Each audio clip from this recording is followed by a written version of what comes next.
Numerous things. I read the script. Well, first getting a call from J.J. was kind of like, wow, okay. What are you talking about? Really? Okay. And came down to Paramount and read the script, and, in a locked room and all that business because there was so much secrecy around it. And then once I got a grip on the story, I just really want to be part of the story.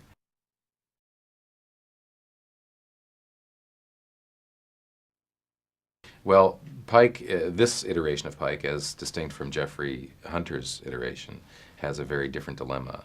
Hunter's dilemma is whether or not to remain in Starfleet, and my dilemma was whether or not to invest in Kirk.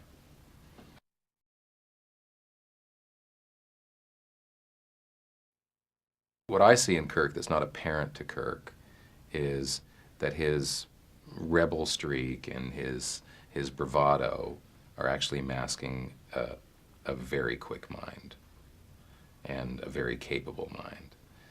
And it's inviting him to invest in the deeper parts of himself that is appealing to me and that finally hooks him. He's acting out his normal thing, getting his ass kicked, and swinging out as hard as he can and achieving nothing. And I walk up to him and say, I know who you are, and I have a sense who you want to be, even though you won't admit it. And there's a legacy that you've been ignoring that was created by your father. So if you're such a tough guy, if you're such a smart guy, then why don't you do something that's really challenging?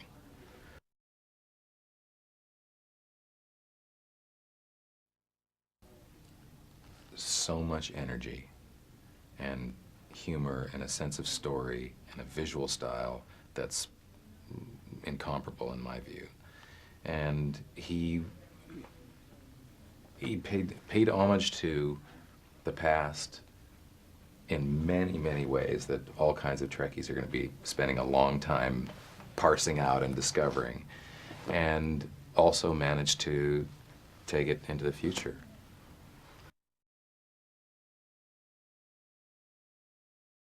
With the cast, the vibe that J.J. created was so dynamic and so interdependent and so chaotic that everybody just, it was like we're all on a basketball team playing the entire game. Everybody running up and down the court, everybody all at once, all the time.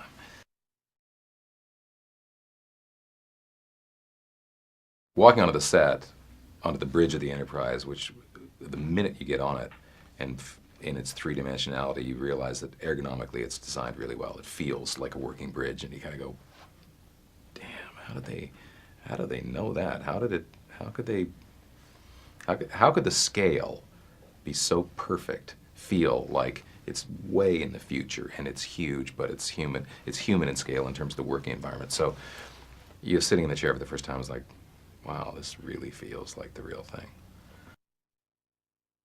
Lots of guys sitting around playing guitar. Everybody was like a lot.